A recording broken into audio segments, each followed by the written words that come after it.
National Assembly Library, Abuja. The Head of Finance and Accounts. Hands together for him. Please don't stop clapping. Don't stop clapping. Thank you so much. When they see the reality, they'll call the wonder if really they really wanted to move. 20,000. You know, if you don't want to be reached or followed up, don't make it in life. Yes. I don't know how somebody will have mind and write on Abuja. You know they see me there. You know, I don't know. It's impossible for us to achieve. But then again, every now and then, Distinguished ladies and gentlemen, I will join court. Yes, we would have to explain to you what is obtainable in the court when you join. Not ready, don't relocate yet. You see, as we are here now, almost everybody came with a car. You call the trek. They come with your suit and backpack. Adewi Kayode, please put your hands together for him. Also in our midst, ladies and gentlemen, Mr. Gajo Salihu Mohammed is the acting director. In our midst, distinguished ladies and gentlemen, is Boma.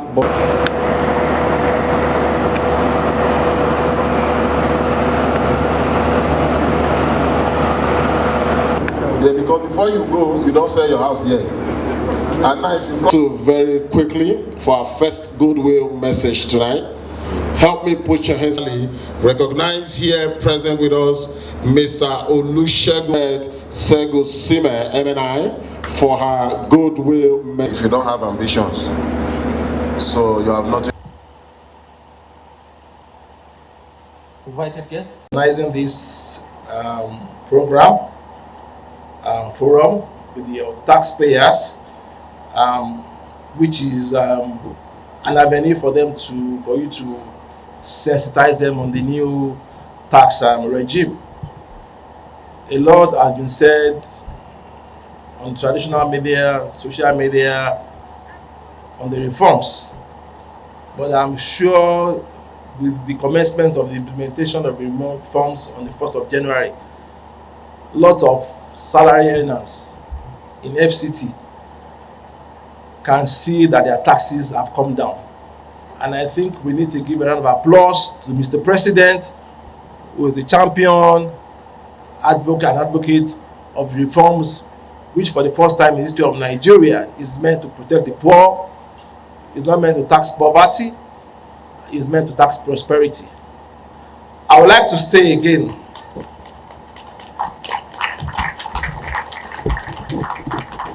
that at the subnational level, which affects majorly individuals and businesses for subnational taxes, a lot has been done by the Joint Revenue Board, of which the chairman of FCT is a member, to create a very friendly tax environment. Before now, at the subnational, depending on the state, some states had over 100 tax items, tax types, also levies, charges, and rates being imposed on poor taxpayers. But with our intervention, we've been able to come up with the Uniform Taxes and Levies Act, which reduces all the tax heads to just 9. As of today, 11 states in Nigeria have passed these bills into law. It's in the assembly of 15 other states, while we are expecting the remaining 7 or 8 states, including the FCT, to give traction and pass this uniform harmonized bill into law.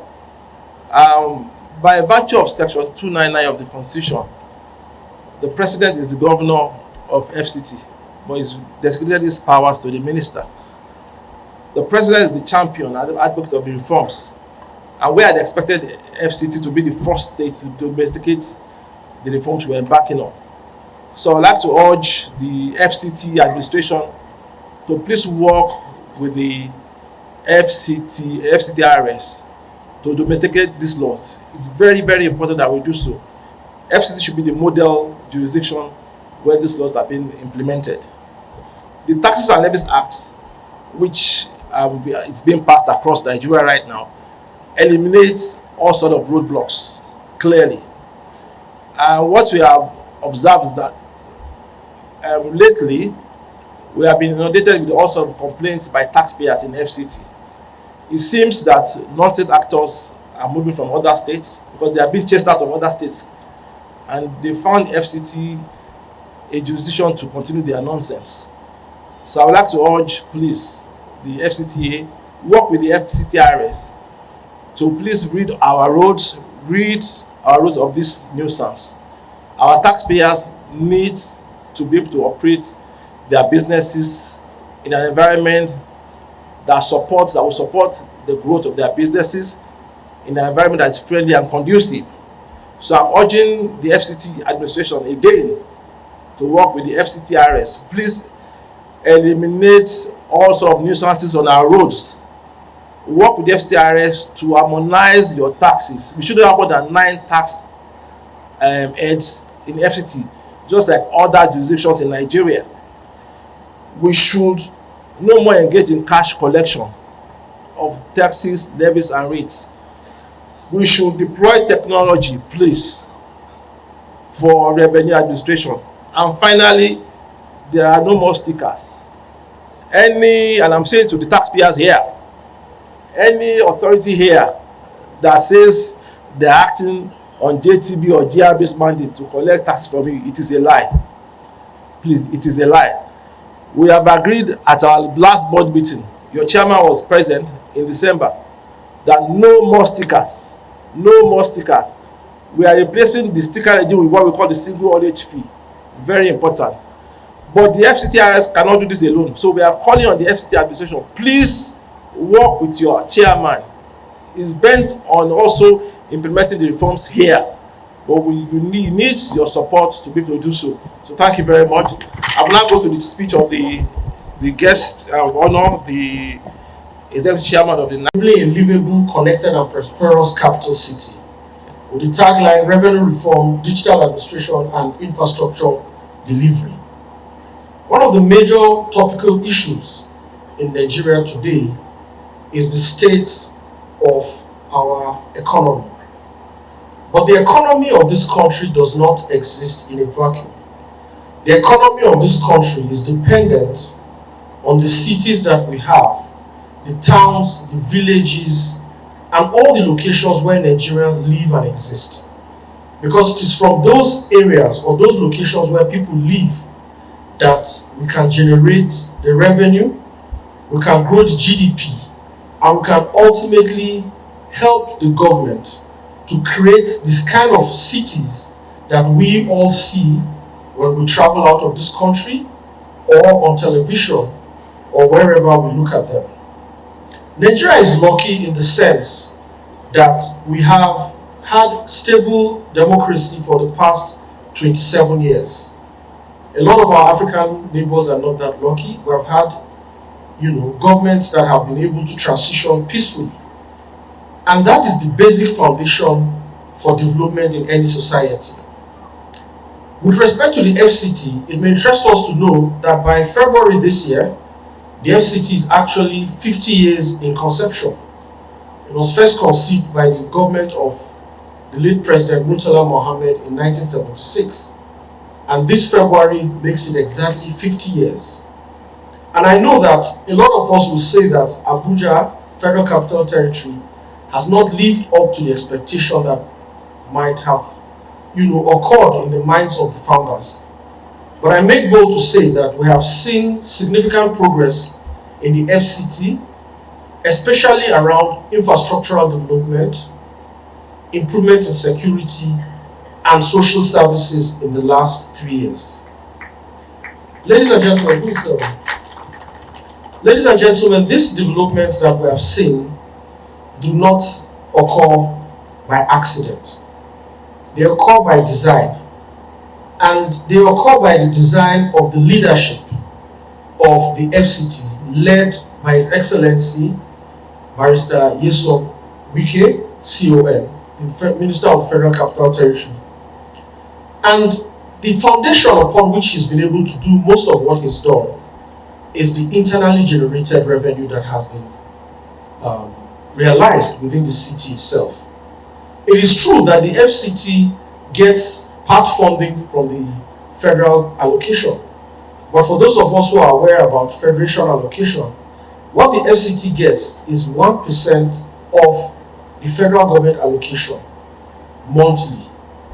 I will let you do the math and see how much the FCT gets, and to determine whether that would have been able to sustain the FCT as, a federal capital.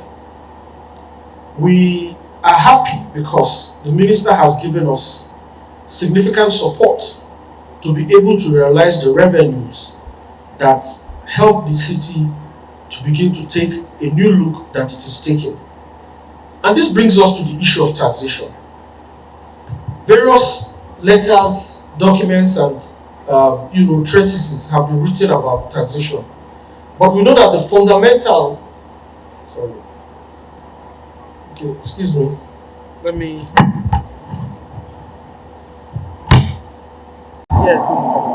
Okay, the vision, as we said, is a system that creates a livable city for the FCT. And if you remember, I did mention that this February, Abuja will be 50 years exactly from when it was conceptualized in 1976, when most of us might not have even been born then. But today we're seeing a city that needs significant investment in the infrastructure. And we have the Honorable Minister of the FCT, His Excellency Nyesom Wike, to thank for taking the bull by the horns and ensuring that in the last 3 years, since 2023, we've seen significant infrastructural investment in the city. And so for us as a revenue authority, the real vision is to provide funding for the FCT so that you and I can have a city where there are good roads, there are hospitals, there are schools, there are bridges, there is infrastructure that we all can use as citizens. Like I mentioned, if each of us was to provide our own water, our own school, our own schools, we will not clinics or hospitals, we will not be able to achieve it. But if we all contribute as residents of FCT, then of course we'll have infrastructure, we'll have social services, we'll have a secured city where all of us can be proud of, and we can live and thrive and do our business. We have tax laws that have already created defined rules for everyone, for the FCT administration, for the area councils. And so I think the first and most important thing is to ensure that people keep to what the law says. But having said that, the Honourable Minister is driving an initiative that will ensure that everyone that is involved in the revenue ecosystem in the FCT sits at the table and we agree to work together, which we have done. It's just that implementation is taking some time.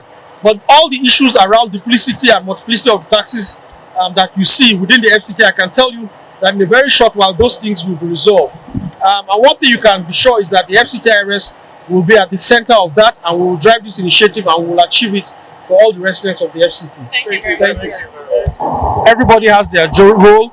We will do what we can. We will interact with the legislature. The Honourable Minister will work with the legislature to ensure that any laws that need to be passed to enhance the ability of the FCT administration to provide, a livable city will be done. But I cannot give you a timeline because these timelines do not depend on us. We are the executive. The legislature need to be allowed to do their work. As you saw with the tax reform bills, they took some time, but ultimately they were passed and signed into law by Mr. President. Getting so much in terms of revenue. You must realize that revenue is never enough. So yes, the administration is doing its best. We're still working, we're still studying. We have not created, we have not determined what the target will be, but I can tell you that within the first 2 months of this year, we have done significantly well, far in excess of what we did last year. At the appropriate time, we'll invite you all. We'll give you a proper briefing with facts and figures. But for now, just know that we're working hard to ensure that you and I will have a city that we can be proud of. So you can take that to the bank. At a later time, we'll invite you where we'll discuss our figures. We'll tell you how much we collected last year in a manner that projects the country favorably and also ensures that visitors, residents in the FCT have a very conducive atmosphere for their business and their day-to-day operations. So when we say harmonization, we're not trying to take over anyone's responsibilities. We're only saying we will create a system that will ensure that there is efficiency in revenue collection. At the end of the day, the revenue will still go as the Constitution has provided, and everyone's revenue will still be credited to them. We're just saying that we want to have a unified more like system for collection of revenue within the FCT. So